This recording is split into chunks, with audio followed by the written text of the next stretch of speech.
Hola, hola, me da mucho gusto poder saludarles. Buenos días, buenas tardes, buenas noches, dependiendo del lugar en el que usted se encuentre en este momento. Hoy damos inicio a la unidad número 3 del curso de evolución, denominada Origen y Evolución de los principales grupos taxonómicos, donde se hablará específicamente del origen y la evolución de las células procariotas y eucariotas, el ayer y el hoy de la teoría endosimbiótica, a cargo de mi compañera Crespo María Ángel y mi persona Delgado Luis. En la siguiente lámina podemos observar el objetivo de esta actividad, que no es más que describir el origen y la evolución de las células procariotas y eucariotas según la teoría endosimbiótica. Origen y evolución de las células procariotas y eucariotas, el ayer y el hoy de la teoría endosimbiótica. ¿Cuál es el origen de la vida? Es una de las preguntas que más se le ha tratado de dar respuesta y se han creado teorías e hipótesis para responder cómo se originó la vida. Pero ¿cómo fue todo este proceso o cuáles fueron los pasos que se dieron hasta que se formó la primera célula? Una de las teorías más aceptadas como el origen de la Tierra y el inicio de ese proceso que dio origen a la primera célula es la teoría del Big Bang. Luego de este suceso de formación del universo y la Tierra, y que a través del tiempo se fuera enfriando, permitió la formación de moléculas orgánicas, una etapa fundamental en el origen de la vida, que según teorías como la de Oparin y Haldane, indican que se podían formar compuestos orgánicos a partir de inorgánicos, en una sopa o caldo primitivo, como eran los mares que se estaban formando en el planeta. Todos los seres vivos están formados por una o más células. En base a su estructura se clasifican en procariotas y eucariotas. La vida biológica en la Tierra apareció hace unos 3.800 millones de años en el Eón Arqueozoico. La complejidad química del medio en aquel tiempo dio origen a las células procariotas. Esto, según fue en un largo periodo que ellos denominaron evolución química. Esta teoría fue experimentada por Oparin utilizando un modelo al cual llamó coacervado, que es un sistema un sistema coloidal de macromoléculas diversas que se habían formado en un medio acuoso y habían ido evolucionando hasta formar células con verdaderas membranas y características de organismos. El adjetivo procariota fue acuñado en 1925 por Edward Chatton y proviene del griego antiguo pro, que significa antes, y carión, que significa núcleo. Esto hace referencia a que la célula procariota es anterior a la célula que tiene núcleo o célula eucariota. Por tanto, la célula procariota es una célula que no posee núcleo.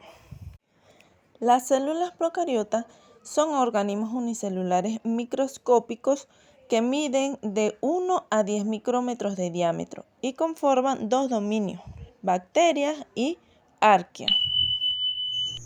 Ahora bien, las células procariotas surgieron hace unos 1.800 millones de años a partir de estas células procariotas, mediante un proceso de endosimbiosis, una teoría emocionante llamada teoría endosimbiótica de la evolución, formulada por Lynn Margulis, una bióloga que fue desprestigiada por el estatus científico de la época, pero quien no dudó en ningún momento en seguir con sus investigaciones y luchar contra el paradigma dominante, aunque ella no rechazaba lo que ya existía, solo se enfocó en algo que nadie había tenido en cuenta todavía, que es la simbiosis como motor evolutivo, es decir, la relación de colaboración íntima entre dos especies diferentes.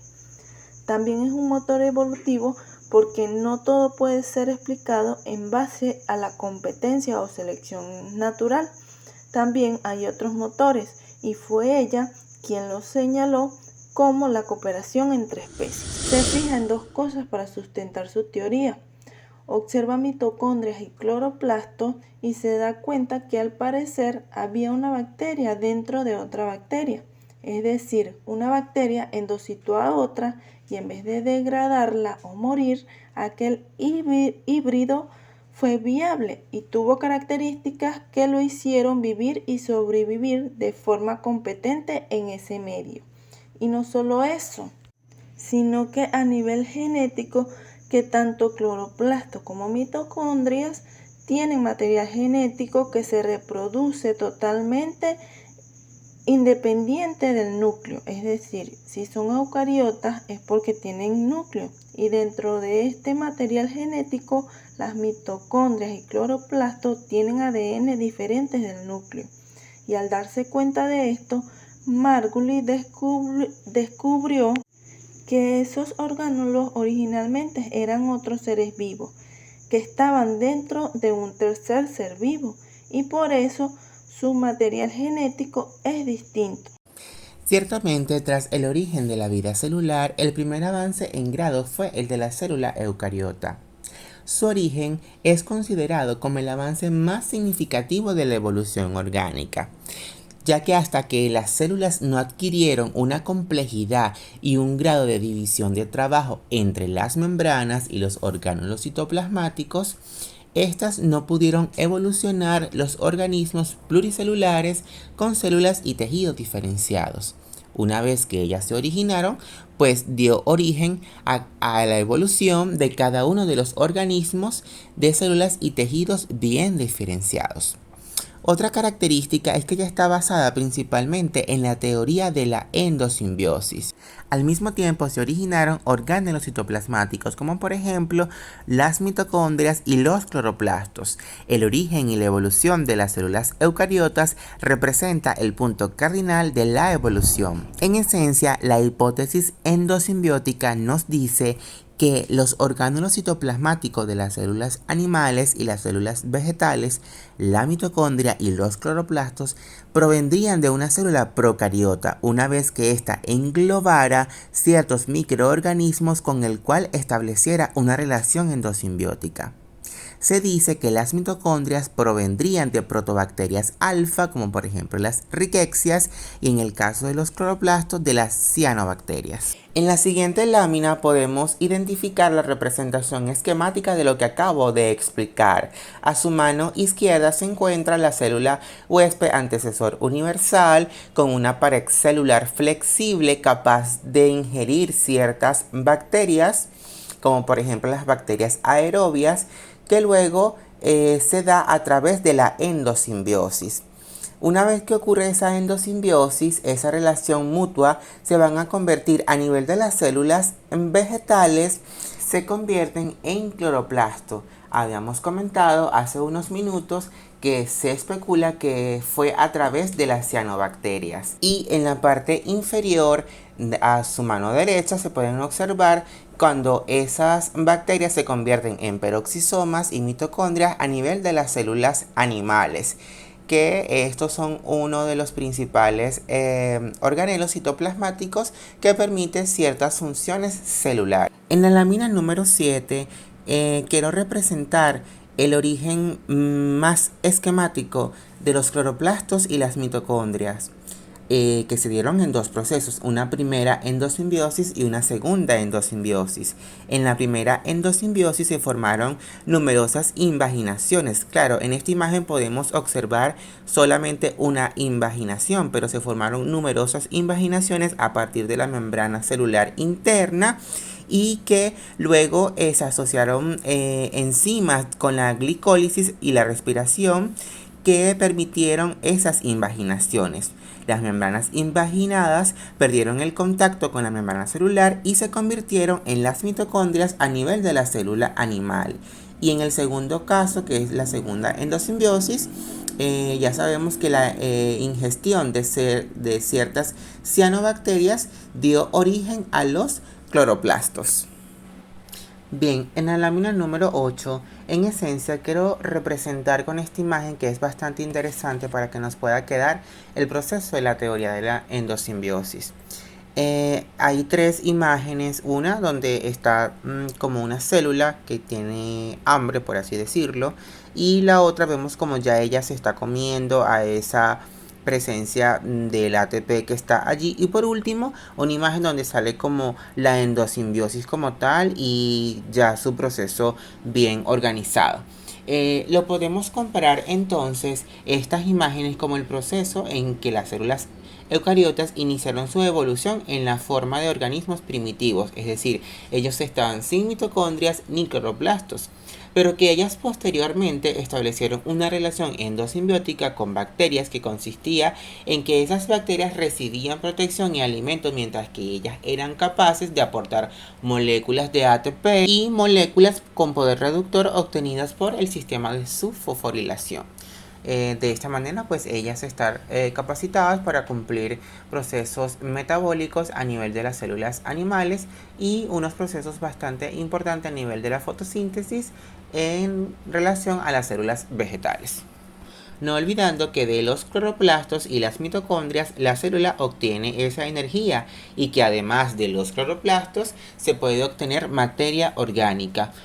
Tanto los cloroplastos como las mitocondrias se beneficiarían del metabolismo celular y de las sustancias producidas por la misma célula. Entonces, en esencia, así se puede representar el postulado real de la teoría endosimbiótica.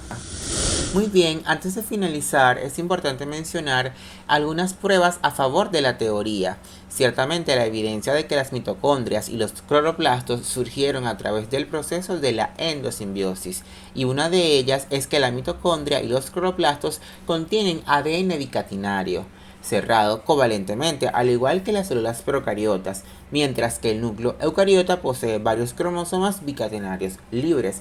En el caso número 2 es que ellos van a estar rodeados por una membrana doble, lo que concuerda con la idea de la fagocitosis, donde la membrana interna sería la membrana plasmática originaria de la bacteria, mientras que la membrana externa correspondería a aquella porción que lo habría englobado en una vesícula. La número 3, el tamaño de las mitocondrias es similar al tamaño de las bacterias.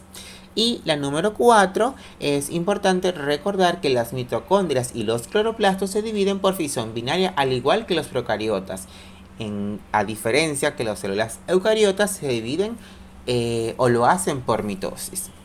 Entonces, en líneas generales podemos decir que la síntesis proteica en las mitocondrias y los cloroplastos es de manera autónoma.